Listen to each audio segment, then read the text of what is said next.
¿Cómo están? Les damos la bienvenida a la revisión de las noticias aquí en el canal de televisión del Poder Judicial. Estos son los titulares de esta edición. Notarios de San Miguel visitan cárceles para realizar trámites que necesiten las personas privadas de libertad de esta jurisdicción. La justicia obliga a clínica privada a restituir monto cobrado a través de cheque dejado en parte de pago.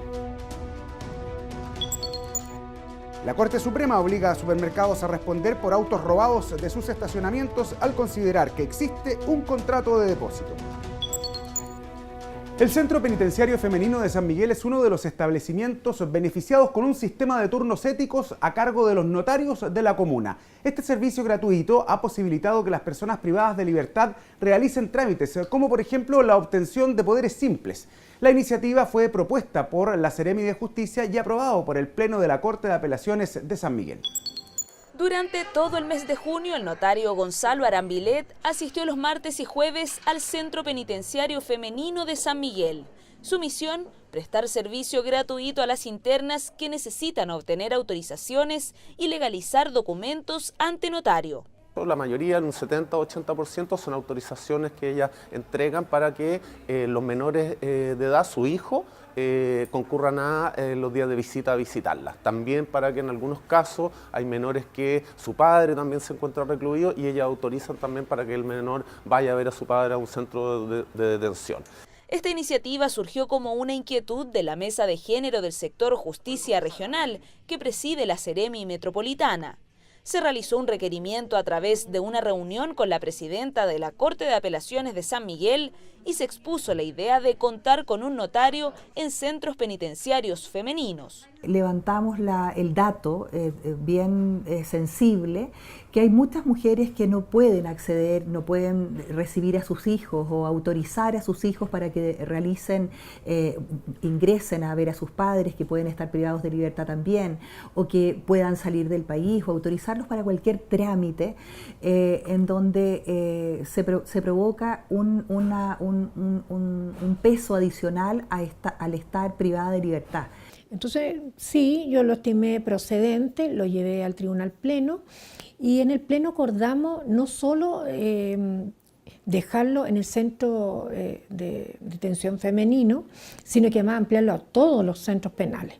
De esta manera, mediante un auto acordado, el Tribunal de Alzada ordenó a los notarios de la comuna a asistir 3 horas semanales a distintos centros penitenciarios, donde están recluidos tanto hombres como mujeres.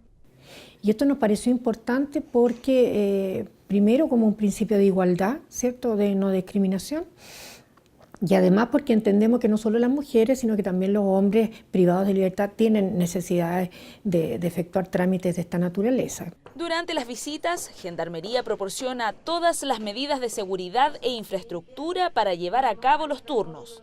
Las internas conocen con anticipación el horario en que las visitará el notario, mientras que las asistentes sociales a cargo tienen todos los documentos listos para la certificación. Para mí fue muy gratificante, tuve la colaboración de las asistentes sociales y todo el personal del penal, nos coordinamos muy bien, la cosa ha salido muy ordenado y muy bien, y para mí ha sido una satisfacción personal muy grande ver el agradecimiento de la interna, de que alguien se preocupe estando en esa situación y que venga a colaborarles y tratar de solucionar algunos de sus problemas. Yo por lo menos soy de fuera de Santiago, mi familia tampoco tenemos como los recursos nosotras que estamos acá privadas de libertad y también tenemos como los derechos de ver a nuestros hijos. Y igual se le agradece porque es a cero costo, no gastamos dinero y aparte que viene el notario hacia acá, hacia nosotras para solamente la firma. Así como el Centro Penitenciario Femenino de San Miguel, todos los recintos penales de la comuna recibirán atención notarial gratuita. Este es el resultado de un trabajo conjunto de las instituciones del Estado que están conscientes que la privación de libertad es una situación transitoria y que en ningún caso debe impedir el ejercicio de los derechos de las personas. El Juzgado de Letras del Trabajo de Iquique ordenó la indemnización por daño moral a una mujer que sufrió un accidente en su puesto de trabajo. El tribunal consideró que no le entregaron ni la información ni los implementos necesarios para evitar este accidente, el que le provocó una contusión facial y la pérdida de 4 piezas dentales. Cecilia Delgado Puebla, auxiliar de aseo de la empresa Geria Hermanos Limitada, cumplía sus labores en Alto Hospicio cuando resbaló y sufrió una fuerte caída. El accidente le produjo una contusión facial y la pérdida de 4 piezas dentales. La mujer decidió demandar a la empresa argumentando que no se le entregaron ni los implementos ni instrucciones de seguridad para evitar el accidente. El Juzgado de Letras del Trabajo de Iquique acogió su acción judicial y aprobó una indemnización por el daño moral sufrido. A los jueces del trabajo nos corresponde conocer sobre los accidentes del trabajo y la aplicación del artículo 184 del Código del Trabajo, que exige de los empleadores realizar una serie de capacitaciones y velar por todas las medidas que sean eficaces para proteger la salud y la vida de los trabajadores en la faena. Medidas que en este caso no se tomaron. En la sentencia aparece el informe de la Asociación Chilena de Seguridad, que dice que la trabajadora no usaba el calzado antideslizante necesario. Para los tribunales, son este tipo de pericias las que definen si una empresa cumplió con proteger a sus trabajadores. El estándar que utilizamos es bastante alto. Como usted se dará cuenta, la juez exigió, o en el fondo hizo exigible, la obligación de capacitar el mismo día o los días anteriores. Las empleadoras no se pueden excusar respecto de los problemas que ellas mismas debieron haber notado. En este sentido, el fallo resalta específicamente el hecho de que si ellos consideraron que no era una persona apta para el trabajo o que podría sufrir algún tipo de mareo o tener alguna enfermedad, ellos debieron haber tomado las medidas respecto de esa situación. El artículo 184 del Código del Trabajo obliga al empleador a tomar medidas necesarias para proteger eficazmente la vida y salud de los trabajadores. En caso que exista una infracción a esta ley, las personas pueden acudir a la Dirección del Trabajo en busca de asesoría. Puede hacer la denuncia porque el empleador no cumplió con el artículo 184 del Código del Trabajo, el deber general de protección, ya sea por no haberle informado los riesgos, no haberle dado los elementos de protección personal o no haber tomado las medidas adecuadas para prevenir el accidente del trabajo. Pero en ese caso la herramienta nuestra tiene que ver con la sanción administrativa, que es una multa. Si en definitiva lo que el empleador busca es una indemnización por el daño que le provocó este accidente del trabajo, la instancia que prevé nuestro ordenamiento jurídico es la demanda ante los tribunales laborales. Al año en Chile hay más de 2.000 causas por accidentes laborales y según cifras del Poder Judicial, en el caso de Cecilia Delgado, los tribunales acordaron que sus empleadores la indemnizaran con 30 millones de pesos por el daño moral sufrido. 18 víctimas dejó la llamada Caravana de la Muerte a su paso por Arica y La Serena. 3 oficiales fueron condenados por las muertes en el extremo norte del país, mientras que el caso sigue abierto en la región de Coquimbo, con 16 ex militares procesados, entre ellos el ex comandante y jefe del ejército, Juan Emilio Cheire. Aún no se puede determinar la lógica utilizada para elegir a las personas que fueron fusiladas durante el paso de la Caravana de la Muerte por distintas ciudades los meses posteriores a septiembre de 1973. Víctimas condenadas en todo Chile con diferentes verdugos. Si en La Serena el mismo general Arellano Stark marcó los nombres, en Arica el general Otlanier Mena fue condenado por 3 muertes.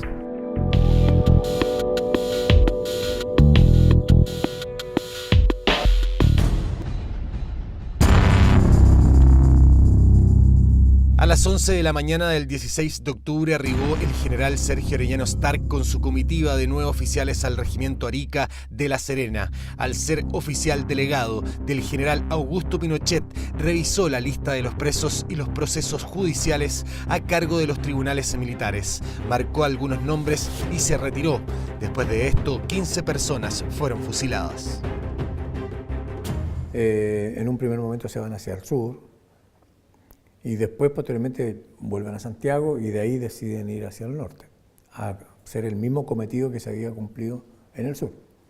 Y por eso uno de los lugares donde llegan, y que es el primero después posteriormente de ir al sur, que es La Serena. Acá queda claro para las causas de derechos humanos cuál era el designio delictivo, o sea, ellos querían llegar matando gente hasta Arica, pero no se los permitió el comandante de la zona. Y esto queda claro también la responsabilidad de los mandos locales. A 6 días de su paso por La Serena fue el turno de Arica. Sin embargo, aquí no fue posible seguir con la dinámica de las otras ciudades. El general Otlanier Mena se negó a dejar la justicia en manos de su par Arellano Stark, una situación que libró a Arellano de ser procesado por la muerte de 3 personas asesinadas la madrugada del 20 de octubre de 1973. Lo que pasa es que quien hizo una investigación seria de verdad fue el ministro Montiglio. Y ahí se determinó que él no había tenido participación, entonces en la práctica fue absuelto por falta de participación que estábamos de acuerdo todos los querellantes. Pese a que en un principio la prensa informó que la muerte de Óscar Ripoll, Julio Valenzuela y Manuel Donoso ocurrió en un extraño accidente vehicular, la investigación determinó que fueron fusilados. Por la fecha, se pensó que también eran víctimas de la comitiva de Arellano Stark, pero los militares condenados por la justicia fueron el general Otlanier Mena y los oficiales Julio Valenzuela y Luis Carrera, todos condenados a 6 años de cárcel. Es importante en cuanto a que asienta un hecho que es la responsabilidad criminal de ellos y obviamente que no era aplicable la amnistía ni la prescripción en estos casos. Es una de las primeras condenas de esa época donde se asienta esto. Y mientras en Arica se pudo condenar a los culpables, el proceso del paso de la caravana de la muerte por La Serena aún sigue abierto. Las pericias y testimonios fueron claves para dar con el paradero de los 15 cuerpos el 9 de septiembre de 1998 en el cementerio municipal de la ciudad. Lo que activa todo esto es el encuentro de los restos de las personas, la fosa donde se descubren que están estas 15, 17 personas, que hasta hoy en día se están determinando sus identidades, porque entendemos que claramente que deberían ser las 15, o algunos dicen que son 16, más otra persona más, no es una fosa que haya sido exclusivamente para estas personas que fueron ejecutadas. Y ahí comienza la investigación y a determinar quién es, porque ya más o menos se está investigando también los otros lugares donde este grupo de personas del ejército habían visitado. Tras 20 años de investigación, el ministro en visita de Causas de Derechos Humanos, Mario Carroza, dictó una acusación contra 16 integrantes del ejército en retiro como autores y cómplices de los homicidios de los 15 hombres fusilados. Entre sus nombres están Pedro Espinosa, Sergio Redondo, Emilio de la Majotier y el excomandante en jefe del ejército, Juan Emilio Cheire. Está en plenario y está para dictarse la sentencia de primera instancia. Después pasaría a la Corte de Apelaciones y después a la Corte Suprema. Esto significa que una vez dictada sentencia por el Tribunal de Primera Instancia, las partes podrán recurrir a los tribunales de alzada para anular esta decisión. Una clínica privada de Iquique cobró a un cliente un cheque que había dejado en garantía al día siguiente de haber ingresado al servicio. Esto ocurrió sin su consentimiento ni que le informaran los gastos a los que correspondía el monto. El afectado presentó un recurso de protección que fue acogido por la Corte de Apelaciones de esa ciudad, que obligó a la institución a restituir este dinero por considerar antojadizo el cobro.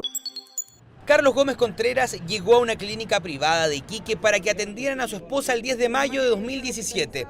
Le pidieron dejar un cheque en blanco y un pagaré como avales. Al día siguiente le cobraron el cheque por un monto de 1.487.312 pesos, sin que le informaran los gastos que estaba pagando. Presentó un recurso de protección ante la Corte de Apelaciones de la ciudad, argumentando la vulneración a su derecho de propiedad.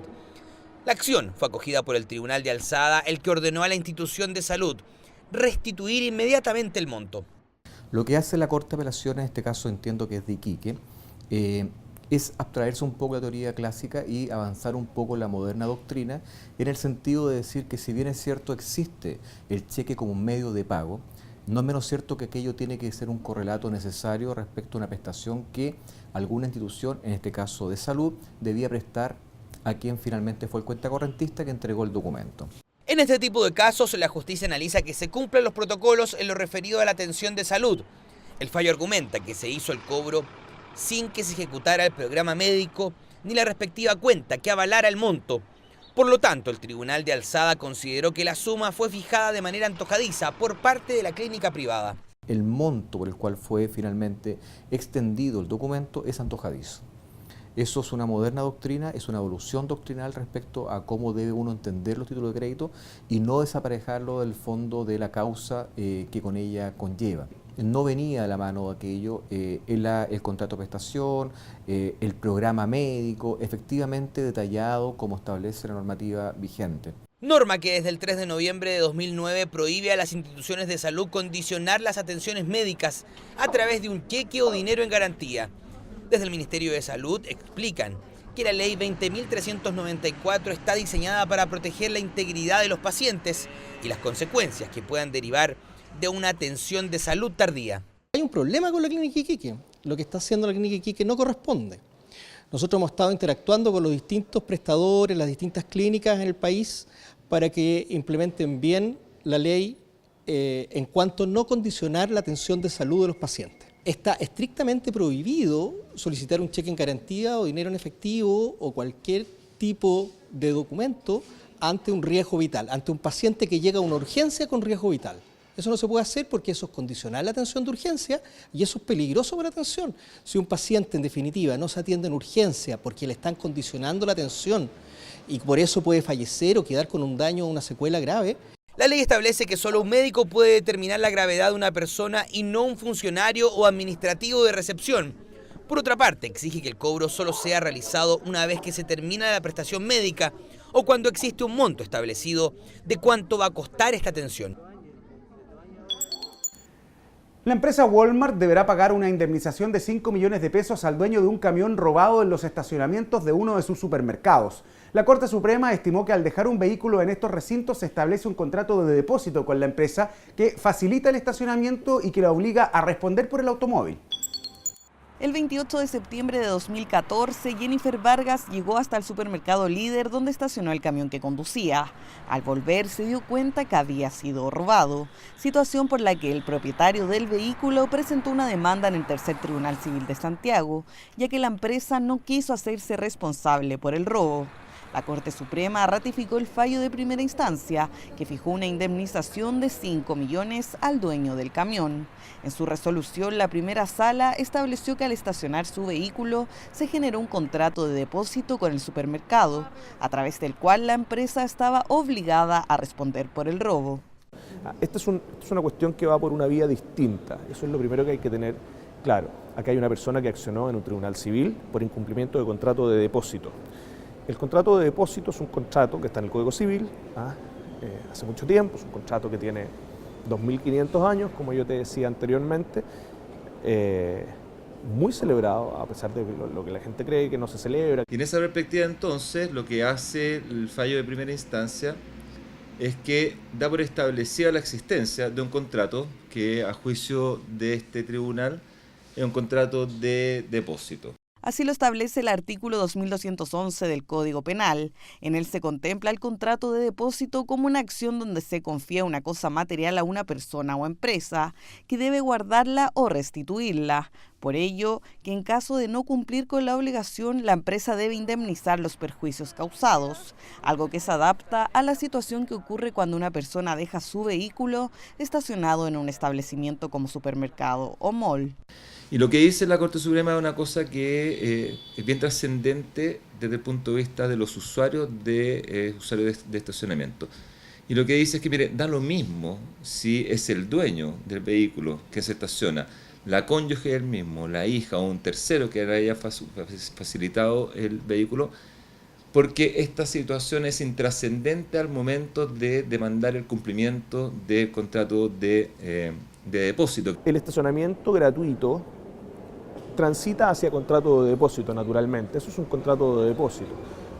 Otra cosa es que esté regulado en legislaciones especiales como la Ley de Protección del Consumidor y como un servicio de consumo. La normativa 20.967, conocida como Ley de Estacionamientos, promulgada en febrero de 2017, establece que si se producen hurtos, robos o daños por no haberse adoptado las medidas de seguridad adecuadas, las empresas son civilmente responsables de los perjuicios causados a los consumidores. A los tiempos de los hechos, y otras discusiones anteriores, no existía legalmente el contrato de estacionamiento masivo, y eso se viene a regular a principios de este año. ¿Y esto es trascendental desde el punto de vista de la protección de los derechos del consumo? Establece la responsabilidad de las entidades privadas, cobran o no tarifa por la sustracción del vehículo o por la sustracción de piezas del vehículo o por los daños causados a los vehículos, en un marco distinto al marco que se da dentro del juicio civil ordinario con prueba legal o tasada. Si bien en este caso no se aplicó la normativa de estacionamientos, el fallo establece como otra vía de solución el contrato de depósito, con el fin que se cumpla la obligación del cuidado y seguridad de parte de las empresas. Concierto para delinquir, crimen organizado o asociación ilícita son diferentes nombres para un mismo delito y que varían según cada país. Este consiste en formar parte de una banda o una pandilla compuesta por 3 o más personas con fines delictivos. Su castigo está regulado desde el Imperio Romano, cuando se perseguía la creación de grupos eclesiásticos. Sin embargo, las características de los integrantes y la finalidad que persiguen difieren según la época y también la cultura de las sociedades.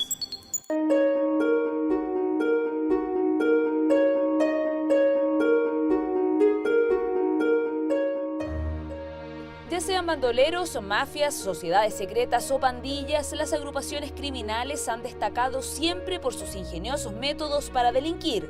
Pese a que la sola agrupación puede ser considerada un delito, los fines que han perseguido a lo largo de la historia son distintos según la época en que surgieron. Los primeros esfuerzos para hacer frente a grupos potencialmente delictivos surgen con el derecho romano, alojados en el concepto de conventiculum. Este hacía referencia a las comunidades asociadas con malos fines, encaminadas a atacar al Estado, a las personas y a la propiedad privada. Sin embargo, su existencia tenía fines principalmente religiosos y de santidad. Pese a que las conventícolas estaban integradas por eclesiásticos que excepcionalmente cometían infracciones, lo que la ley romana reprochaba en realidad era la peligrosidad latente que suponían estas reuniones. En otras palabras, constituir asambleas organizadas y permanentes generaban una sensación de conspiración política y por ende de intranquilidad en la sociedad. Esta tendencia continuó con la creación de la Santa Bem el año 772 después de Cristo, un tribunal secreto que perseguía y condenaba a todos los herejes, paganos, brujos y a quienes revelaran secretos del emperador Carlomagno. Pese al temor que generaban en la sociedad, los jueces de esta sociedad secreta citaban a los acusados al bosque, donde decidían su inocencia o culpabilidad, con la libertad o la horca respectivamente. La labor de estos grupos se mantuvo en el tiempo hasta la primera referencia que los sanciona, en el siglo XIX. Más reciente encontramos una referencia en el Código Penal napoleónico de 1810, luego en los códigos penales de Portugal y Bélgica particularmente, que fue el que inspiró nuestra legislación. Por su parte, los primeros atisbos de criminalidad grupal en Chile datan de principios del siglo XVII. Estaban conformados por soldados desertores, mestizos e indios fugitivos, los que eran sancionados según la cantidad de especies robadas. Durante los años de la independencia, estos grupos jugaron un papel político e ideológico clave al unirse a distintos bandos de guerra. Entre ellos destaca el bandido José Manuel Neira y los hermanos Pincheira. Desde su promulgación en 1874, el Código Penal chileno incluye la asociación ilícita en el artículo 292, con penas que van desde los 5 a 20 años de cárcel para los líderes, mientras que los demás integrantes arriesgan entre 61 días y 3 años de presidio. Sin embargo, no existe una definición en cuanto a número mínimo de integrantes, a notas como estabilidad, permanencia, estructura jerárquica. Simplemente se hace referencia al momento de establecerse las penas, que deben tener por objeto la comisión de simples delitos o de crímenes. Pese a esto, la jurisprudencia chilena ha señalado que para sancionar la conformación de estos grupos delictivos es necesario que exista al menos comunicación entre sus miembros y una distribución de funciones. En 2010, los ex jefes de la Dirección de Inteligencia Nacional, Manuel Contreras y Pedro Espinosa, fueron condenados por este delito al afectar el bien del Estado y el orden público, independiente de la sanción por los homicidios asociados a ambos. Adicionalmente, la asociación ilícita también está incluida en otros textos legales, como la Ley 20.000, que regula el tráfico de drogas, la ley que regla el lavado de activos y la denominada Agenda Corta Antidelincuencia del año 2016, que considera como delito pertenecer a un grupo y cometer hurtos y robos. Desde inicios del siglo XX, la jurisprudencia chilena ha ordenado indemnizar a las personas víctimas de negligencias o accidentes más allá del perjuicio patrimonial. Esto se conoce como indemnización por daño moral, figura legal que requiere de principios como la equidad y la prudencia de los jueces para ser aplicada. El artículo 2329 del Código Civil establece la obligación de indemnizar a una persona cuando los daños que ha sufrido son provocados por la malicia o negligencia de otra. Si bien el concepto daño moral no está incluido en este texto legal, han sido los tribunales, a través de sus sentencias, los que han sentado jurisprudencia en esta materia. El daño moral puede ser definido como la afectación a la integridad física y psíquica, a la vida privada o a la honra que experimenta una persona, producto de un hecho o negligencia. Por ejemplo, cuando un trabajador pierde una extremidad en un accidente laboral y queda incapacitado de volver a trabajar. Para probar el daño moral es necesario presentar documentos o certificados médicos que acrediten dicho perjuicio psicológico. Asimismo, la jurisprudencia señala que el cálculo de la indemnización por daño moral debe estar basado en la prudencia y equidad. Estos principios también están presentes en el baremo jurisprudencial creado por el Poder Judicial y la Universidad de Concepción en 2013, que busca guiar el cálculo de los jueces en estos casos. Dentro de las actividades que tuvo la agenda del presidente de la Corte Suprema, el ministro Hugo Dollmech tomó juramento a ministros del primer Tribunal Ambiental con sede en Antofagasta.